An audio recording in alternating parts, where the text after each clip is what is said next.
So Jack Verza says, how do you actually get properties? Where do you look?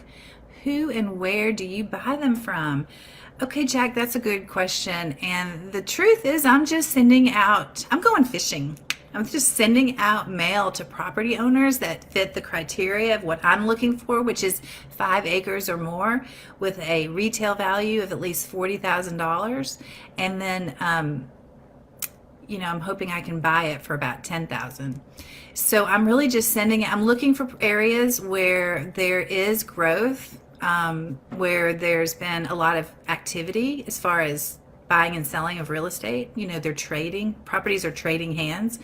So that's where I'm looking. I don't want an area that's too hot. Like I live in Nashville. I would never invest here. It's way too hot. I can't get as good of a deal, or it's more competitive to get a good deal is what I should say. There's hardly anybody in the land business. It's not competitive at all.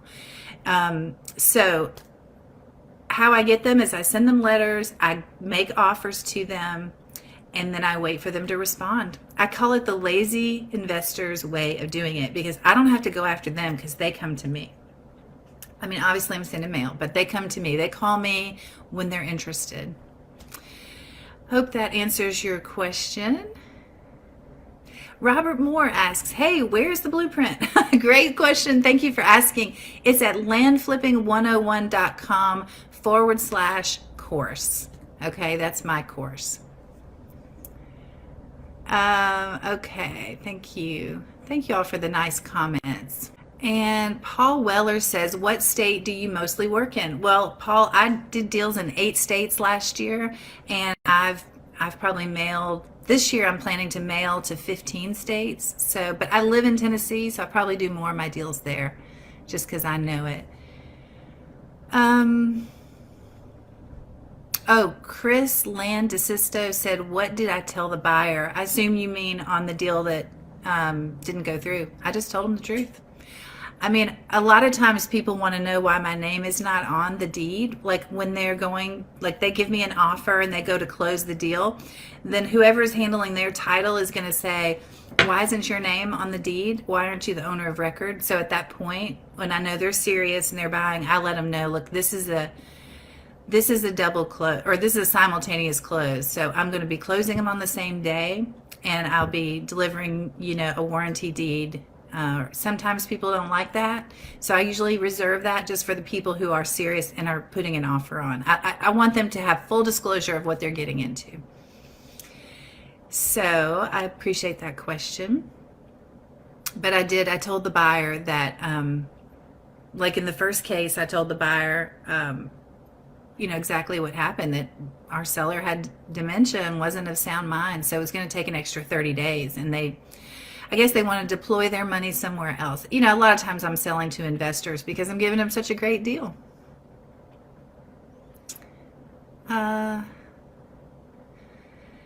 Linford says, what is a realistic expectation getting into the land business? I'm not sure what specifically you might want to know, but I guess I would just say a realistic expectation is that this is a real business that you're going to have to invest money in. The investment comes in the form of sending out mail to property owners, okay? So plan on spending money consistently every single week doing that. And that is what's realistic, because a lot of people get in and take to start making deals come in on a steady basis. And to me, that's sending mail every single week. As far as other expenses, there are not a ton of expenses. You don't really need to spend any other money. There are some things you might like to have, but as far as being successful, there's not much more than that you have to spend money on. And then Paul says, how many letters do I send a week? Currently, I'm sending 3,000 letters a week. That's about to go up quite a bit. But that's where I am right now. Let's see, Sean, do I recommend property auctions? Oh, Sean Tubbins asked a great question, because that is how I got started, Sean, doing property auctions. I was actually doing tax auctions in Florida, and it was too competitive because I was trying to bid on the houses. And the way that I met my business partner was he said, hey, look, don't be bidding on the houses. They're too competitive. Get into the land and bid on the land. So I did that. And sure enough, bought 3 properties that very first auction based on that advice. And I loved that advice so much, I went into business with the person who gave it, my business partner. So I would highly recommend auctions, but I will tell you that it's competitive. It's pretty competitive. There's not a lot of competition in land. So, I mean, I'm very biased. I got to a point where I said, if land is a good investment for people who are not paying their taxes, I wonder if it's a good investment if they are paying their taxes. And what I found out was absolutely yes. So I feel like I found a secret niche in real estate, because there are hundreds of ways to make money in real estate, but not a lot of people think about land. And so this is like a secret little gem that only a few of us know about. So I guess, yes, that's a good way to get into it and learn, but I ultimately left the auction world. And now I just do my own deals without worrying about whether they've paid their taxes or not. So hope that helps. Paul asks what mailing service I use. I use Rocket Print, and if you give them my email address, they'll give you 400 records for free. My email address is chris@landflipping101.com. Nathan Nidzwicki asked, he said, I started the buy-sell method versus buying and then terms. Do you have reference of things to do, such as the A&M document and such? I'm not familiar with that, or double closes. I don't know what I don't know. Great question, Nathan. There's a lot in the answer to that. Why don't you send me a private message and let me make sure I understand exactly what you need help with? Because it sounds like you know the A&M trick, add the titles so that they can't go around you. So send me a direct message and let me see how I can help you with that. Rick Murray says, since you are in Tennessee and know that area, do you prefer to stay in a market you're super familiar with? No, absolutely not. I just said I did deals in 8 states last year and I'm mailing into 15 this year. So no, I do not think that's important. Can it help? Yeah, there can be some advantages to that, but I don't require that. No. It's all about the comps, guys. It's all about what is similar property selling for. And if you can answer that question, you're golden. How do I sell my, Sean Tang asked, how do you sell your property?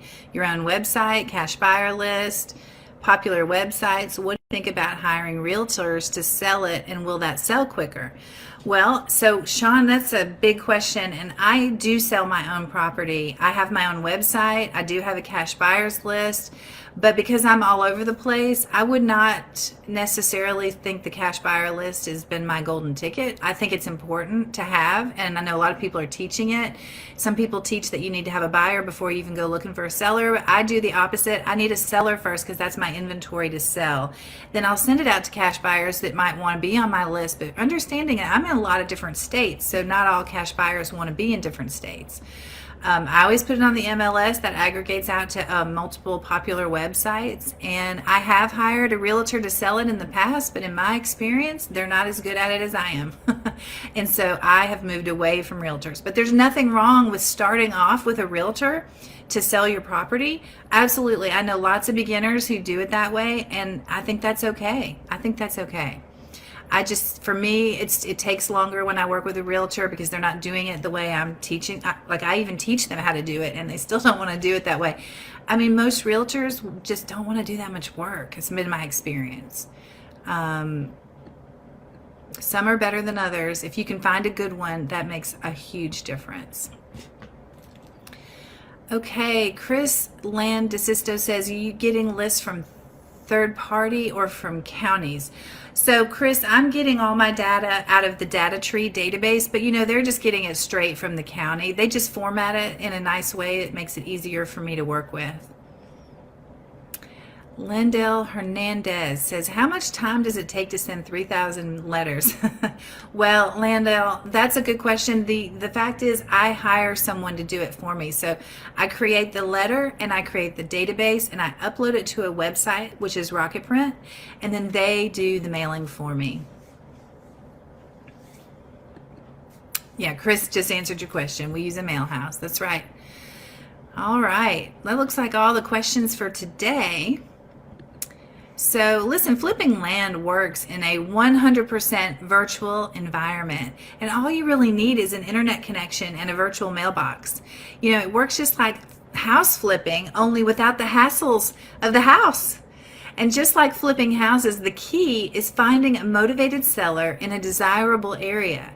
And if you want to know about real estate the way that I do it, a techniques that works without houses, without hassles, and then if you want to learn how I'm averaging $35,000 per deal without competition, please check out my training at landflipping101.com/course.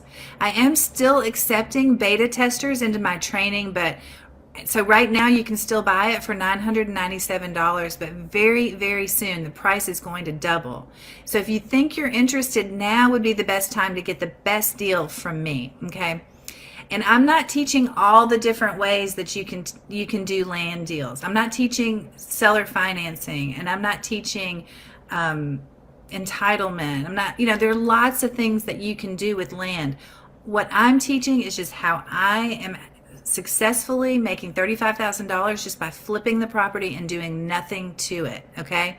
If you have any specific questions about how I invest, just reach out to me by posting a question on the Land Flipping 101 Facebook page, or you can send me a private message through Facebook, or just email Chris at landflipping101.com. I answer each message personally.